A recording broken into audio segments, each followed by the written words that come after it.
Hi, and welcome to this live reading from Murder at Music Hall by A.J. Ullman. And this is presented by Itsy Bitsy Book Bits. Prologue. The souls of the dead, they say, haunt Music Hall. The custodian heard people talk about that. It used to creep her out, especially working alone at night there, but she'd been there 7 years and never once saw a ghost. What mattered tonight was that it was a cold one, and the day after Christmas in 1976, and somehow she'd been assigned to come in and clean the place again. She'd rather be home with her kids snuggled on the couch while they played with their Christmas presents. She worked alone that night, tasked with dust mopping and then buffing the giant wooden stage. She grabbed her equipment and trudged them onto the platform. The house lights were on, the cavernous hall empty.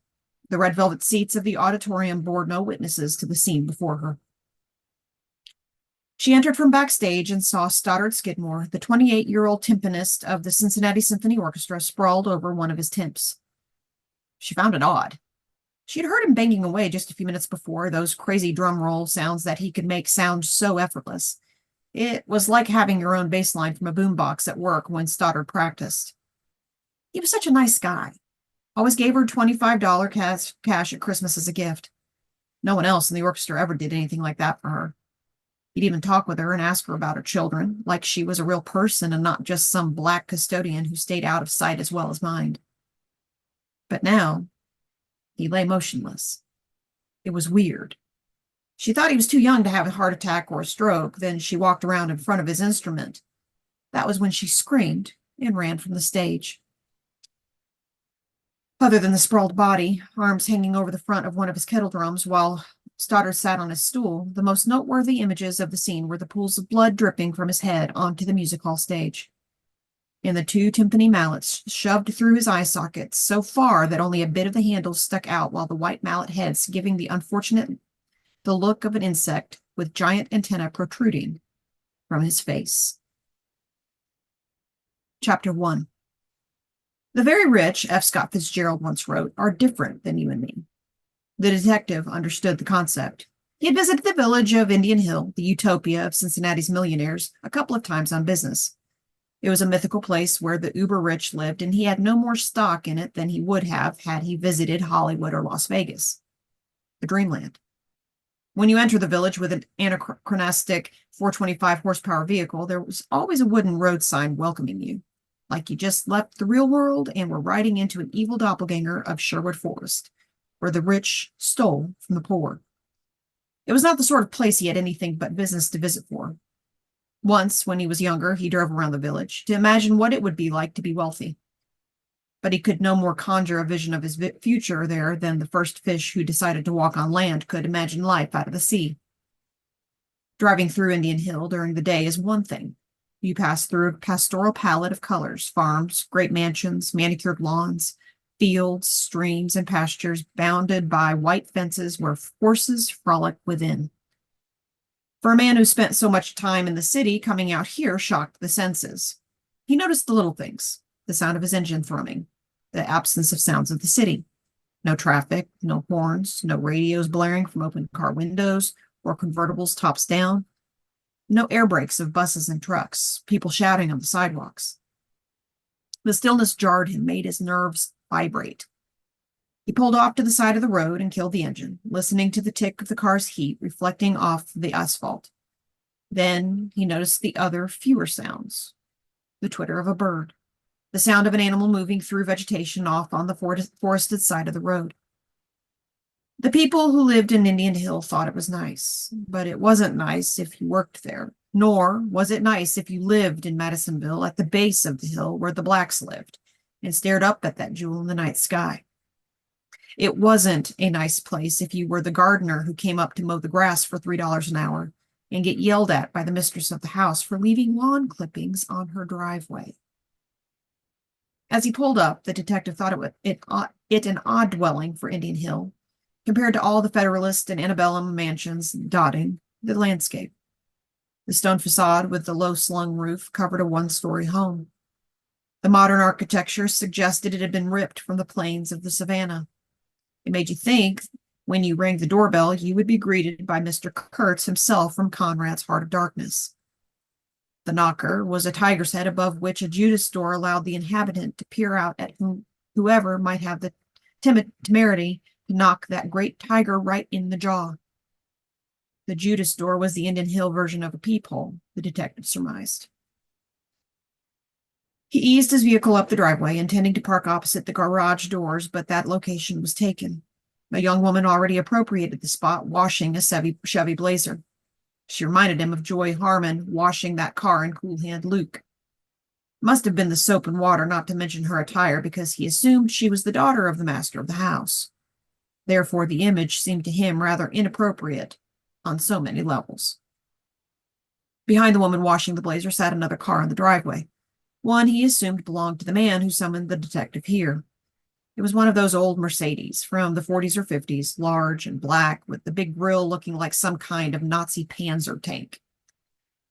He pulled up 20 feet short of the Blazer washer, killed the engine, and exited the vehicle. To his right, the middle of the 3 garage doors stood open. The effect was like staring into the wide-open maw of a giant. Besides the Panzer tank, the Skidmores had a convertible BMW 3 model in the open bay, and he spied a Jeep Wagoneer parked next to it. On the other side of the Beamer in the garage, a hunter green Range Rover sat ready for the next safari. The Blazer, mud splattered up to its 4-foot wheel wells onto the doors and beyond, looked out of place, lost among the rich cars and houses of Indian Hill. The woman looked 24, going on 16. She wore her light brown hair framing her face and her sapphire eyes. She rolled the sleeves of a blue and white checked shirt up way high, exposing well-defined muscles. She knotted the shirt off at the waist, exposing a toned midriff and a delectable shade of honey. She wore cut-off jeans so short Daisy Duke would blush. She washed the Blazer with a garden hose with a spray nozzle attached, dipping a sponge into a bucket of sudsy water and bending over far enough to expose some serious cleavage. "You must be the private eye," she said. "Detective."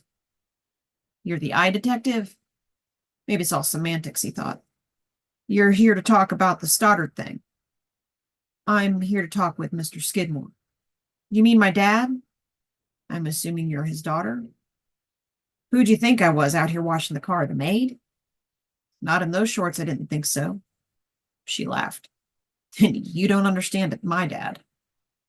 "Don't you have a butler who can wash it for you?" he asked. "Or a valet or a chauffeur at least?" "No, just little old me. Daddy always said, want a job done right, do it yourself." A grown woman still calling her father Daddy. "You washing it off for prom?" "No, I'm going out later to the gravel pits. Nothing like taking something shiny and new and muddying it all up." Another daddyism? My, aren't you perceptive? "Don't see many Chevy Blazers in Indian Hill," he said. "I don't need a fancy car. Besides, other than this old thing, it's all Rolls Royces and Bentleys." "I don't see a Bentley, just depends." "The Bentley's in the shop." "Figures. The English know how to design a pretty car. Now, if only they could make them so they keep running." For such a rah-rah American, Skidmore sure had a lot of foreign cars. Daddy said the private eye he hired used to be a real detective. He had accustomed himself to the zingers from the cheap seats like that one. People threw them his way to the point where they were no more bothersome than gnats flying around his face in the heat of summer. "I'm a retired CPD homicide detective." "CPD?" "Cincinnati Police Department." She turned the spray nozzle off and stepped over to him, leaned into him, and the aromas of Marlboro and L'air du Temps, mixing in some profane combination of devilish purity. He spied the cigarette burning, suspended from the top of the rear tire of the vehicle, looking as if the flap of a butterfly's wings would dislodge it from its perch. She looked full of incongruities, like she was part pit bull and part cheerleader from Tridelt. She never seemed to stop moving. Something was always in motion, a flip-flop dangling from a foot, an eyebrow arching as she drew emphasis to a word or a name.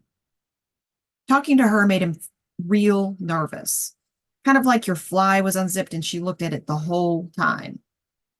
A bird squawked and he looked its way. "Is that a blackbird?" he asked her. "No, it's a raven. They're endemic to this part of the hill." His gaze returned to her and the Blazer. Her muddy footprints were emblems of someone who goes where she pleases, doing as she pleases, knowing no borders, leaving her signature mark for all who come after her to see, like a lioness urinating on a baobab tree on the savannah to mark her territory. She smiled, acknowledging his discomfiture. That's a nice ride you got, she said, nodding over at his car. It was a classic.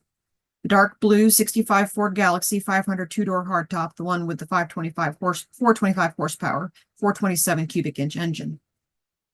The Rangers keep their eyes out for cars like yours going through our neighborhood. Leave it to the citizens of Indian Hill to name their police force the Rangers, like they were the last defense against the hordes of Indians who were about to storm the hill. The detective considered them part personal security detail for the rich folk who lived there. He had dealt with them in the past when he was a real detective.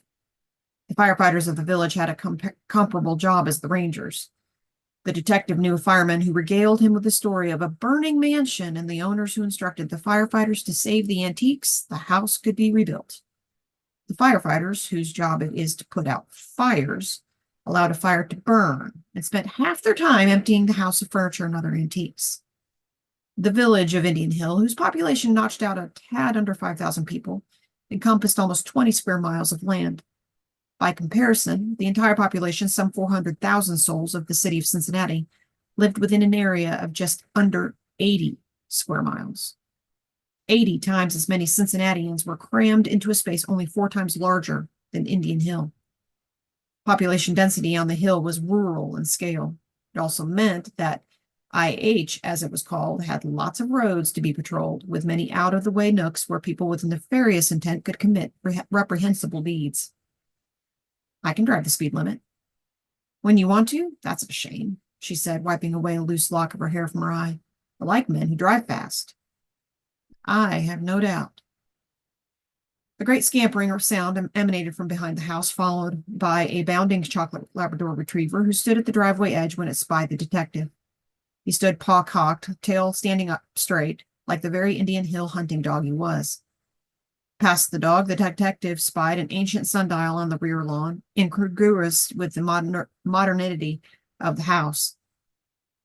Later, when he would have an opportunity to look closer, he would read on its base the following poem with letters inscribed in copper, stained green from years of corrosion. Ye houses do fly, full soon we die. In age secure, ye house and hills alone endure. He was chasing a raven. He loves to kill birds when he can catch them. Seems you've caught his interest now. What's his name? King Buck, but everyone calls him Buck. Be friendly, long as you're not a bird. Here, Buck, the detective called. The lab trotted over, offering a head to be patted and ears scratched. The detective obliged. I'm going to go speak with your daddy. Sure you don't want to go mudding with me afterwards? She cooed with a lilt in her voice and a tilt in her neck. Think you should maybe hang out with boys your own age, from the high school down the road. Indian Hill High School sat off the very same road a few miles away. I need to visit your father now. See you later. I'm not a high schooler, she said. In a while, crocodile. But I didn't say alligator. She laughed. Don't worry, you will. Better not be late. Daddy admires punctuality and abhors tardiness. Tardiness was a spankable offense when you were a kid. A faraway frown crossed her lips. He excused himself and walked back down the driveway to the sidewalk leading into the front door. Paved with bricks, it led to a boardwalk of cedar decking and an uncovered porch abutting a massive dark brown door. Rose bushes lined the front of the house, their blood-red blossoms in full bloom. Bees pollinated the flowers, the buzzing sound intruding on his thoughts. A bee landed on the back of his left hand and stung him. He swore. Then he said, You didn't have to do that. I wasn't bothering you. He pulled the stinger out with his teeth, spitting it to the ground. And now you're going to die. The door contained 18 intricately carved main panels in a filigree around the edges from Indonesian teak trees shipped on a tramp steamer halfway around the world. Just so the genteel class of IH-type rich men like Mr. Skidmore might impress their visitors. The detective rapped the tiger doorknob, and a minute later the Judas door opened. Skidmore looked out to his visitor. He opened the full door. Behind him from the great room, light poured through stained glass windows, spilling reds, greens, and blues onto the terrazzo tiles of the entrance hall. Mr. North, I presume? He had done his homework on Skidmore before agreeing to meet him. He was not a man to be trifled with. The detective suspected that Skidmore didn't like blacks or gays or Jews, but he also didn't like his Episcopalian neighbors, so he was non-discriminatory in his discriminations. Skidmore had dark eyes, the kind of eyes that could watch a man flayed alive with obsidian knives and some Mayan torture and never even flick away from the sight. That house, North thought. It was like the fall of the House of Usher, right until the last page when the walls came tumbling down.